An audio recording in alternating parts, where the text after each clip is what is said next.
guys? I'm Skylar. Just wanted to welcome you to the channel and let you know that this is going to be a short video of me working on our Bandolero project here at FFR, Fleming Family Racing. This is going to be our first video, and I'm excited to share this journey with you guys. Just a quick background, went and bought this Bandolero out of Rome, Texas, and it was just a little family trip that me and my family got to do, and we went and picked it up. It was damaged, needed a lot of work, and of course, this is what I like to do. I like to take old race cars that people usually would just throw away and not do anything with them anymore, and I like to rebuild them and either race them or get them back on the track, you know, one way or the other. So anyway, I just wanted to share this journey with you guys as we repair this car and take y'all along and let you see what it takes to work on some of these vehicles and get them back going, and some of the different tools you will need and different things like that. This is a learning experience for me. I'm not 100% master or skilled and stuff like this, but I believe that no matter what you do, as long as you put your heart to it and you try, the worst thing you can do is mess up, and that's really doesn't really matter because the car is already messed up. So anyway, that was just a quick introduction to let you guys know that I'll be trying to repair this car, and let's get to looking at the car and seeing what we got, and we'll show you some of the damages that we had. All right, guys, so this is it. This is a US Legend car, Bandolero. It is pretty much just a miniature Lamborghini, and with a miniature Lamborghini, it's completely tube chassis. It's got suspension on the rear. It's one-seater. You sit in the center, and they're pretty much all the exact same chassis.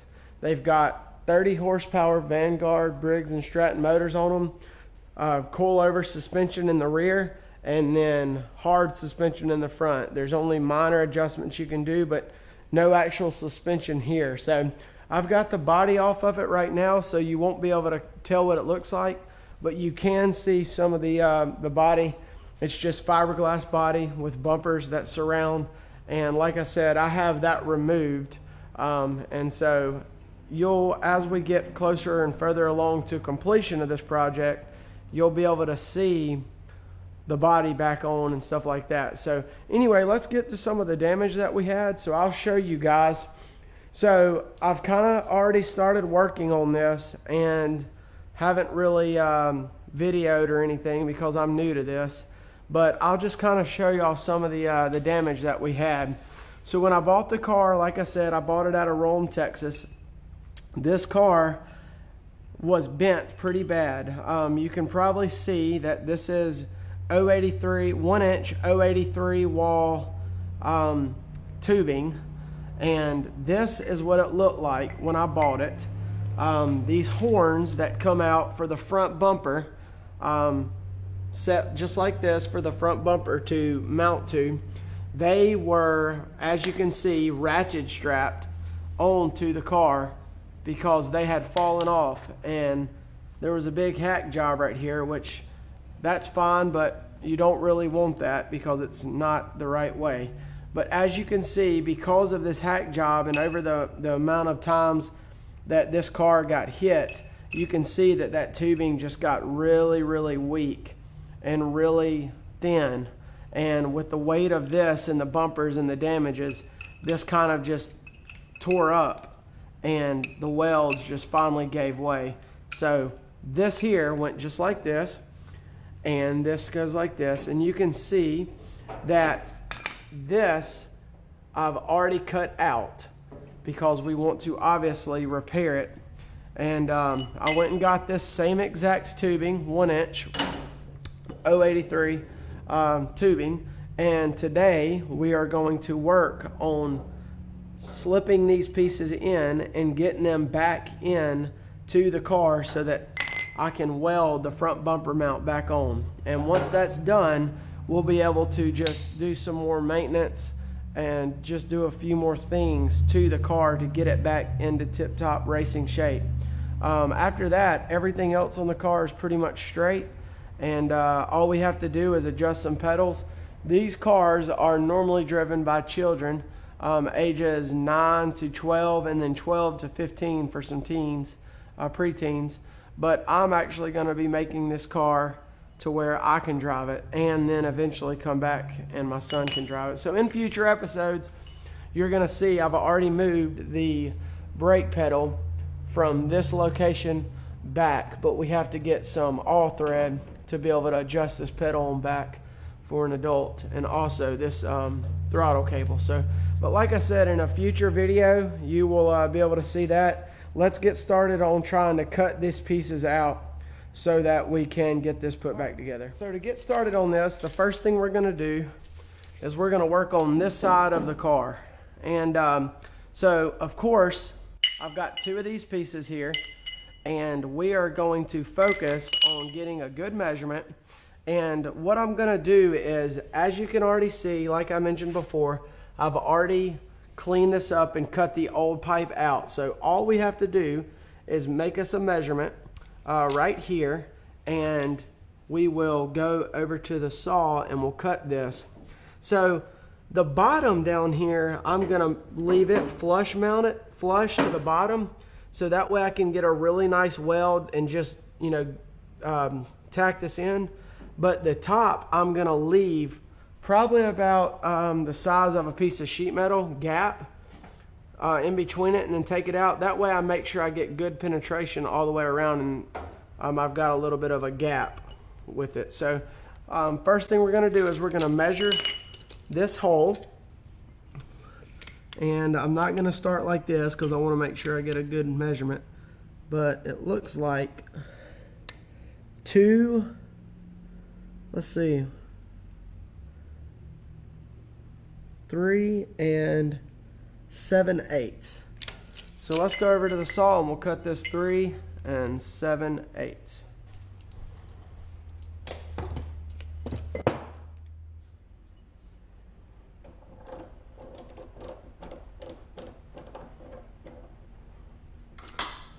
So let me get a marker here, and we'll get our measurement. So it is also important to make sure that you do have a flat surface. You can see that I cut this one with the recip saw, and it's not 100% flat. You can see some gap there. So that is something that I'll take care of with the grinder, but it doesn't have to be perfect because we're not really looking for a solid mount. Like, I'm gonna fill that in with the welder. So we're going to go ahead and measure this out and get us just from that bottom side. We'll go ahead and get, I'm going to use this time just because I can put it on the back side, but I'm going to go with a 3 7/8, and I know that if I'm a little bit off, it's okay because I have that little bit of spacing that I want to use. So like, I may take something like this here, and I'm going to use that much gap so that it doesn't sit all the way in there. That way, when you go to weld, it's not butted up and it's just the outside. I'm going to be able to, you know, really penetrate good with the welder. So anyway, we'll get this cut and then we'll go from there.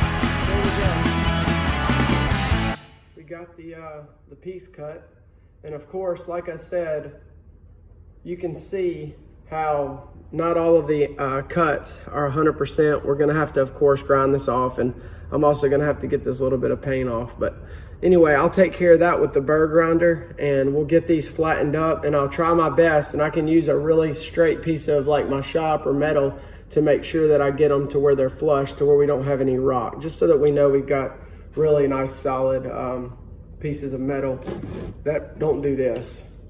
You can see that it doesn't sit flush. So I'll try to make sure, we're about to do that now, is we'll make sure we get it true to the end.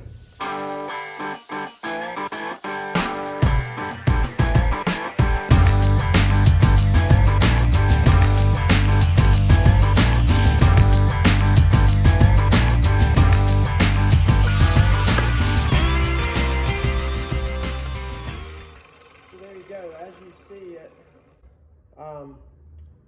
now we've got a really nice flush pipe with no movement at all. So you can see right here, when it sits on the square, which I know straight, there's no movement whatsoever. And so it's also very important to get all of this paint off when you go to weld, because you don't want any impurities and anything like that, because you won't get a good weld, and the weld won't penetrate to the metal. So anyway, we're gonna go over to the cart, and I'll get this other side cleaned up, and I'll show you when it's all done, and we'll see how good it fits. All right, so there we go. I've got this piece done. So this piece is actually ready to weld in. I'll wipe it down with some oil and grease remover, just to make sure I get all the oil and grease off. But what I'm gonna do, just so that I know and don't lose this piece, is I'm gonna write on the back side, and I'll end up coming back and grinding this off. But just for now, so that I can make sure I just get it all fitted up, I'm gonna write passenger side, just so that I can make sure that I don't lose it. And we'll stick it right here, and then all I'll do is repeat the process for the next side. And so we'll get working on that, and I'll show you the finished product.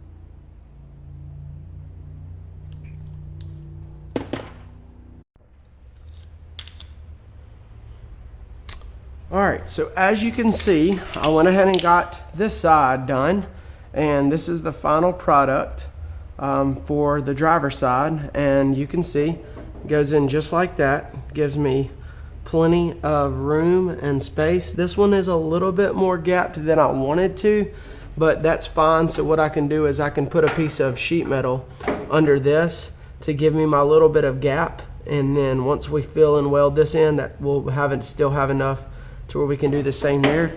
But as you can see, how we will do that is we'll take these 90-degree angle triangles here. Even though this is not a 90-degree, this just helps once we get it tacked in place like this here.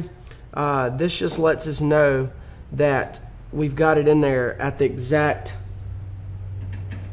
angle, just like that, so that our gaps all the way around as the pipe goes down, we know that we can center this up and everything will come out flush, because these are magnets, and it welds it in just like that. So as you can see, even with them magnets in there, I can still lift up just a tick on it and find my gap, and I'll be able to tack it in, and that will be the final product. Just like that, everything will look nice and smooth. Everything is even and nice and flush. And then, like I mentioned, these old parts that were broke, so that you can kind of get a general idea, will be able to go back on and weld up in the right position for the bumper. So just like that. Of course, they'll be brand new and they won't have all this goo and junk and nastiness on it that you can obviously see that somebody tried to do here, a hack job. But anyway, so now you kind of get the general idea of how the front bumper will be done, and we will go ahead and get these welded out and go from there. And hopefully then we'll be able to use these and have an awesome little ride here. So guys, that is exactly what we wanted to accomplish today. I'm gonna have to end the video here, but you can see that we've got both the driver and passenger side done. So on the next episode, we're gonna get these prepped for welding, just get them cleaned up, and we'll get them welded in. And the next episode, we will be installing our front bumper mounts, and hopefully we'll be mounting the front bumper soon. So again, y'all, thanks for watching, and click like and subscribe, share these videos, let me know what you think, and if you want to see any more awesome footage as we have this journey of rebuilding race cars. So thank y'all for watching, have a great day, we'll see you in the next one.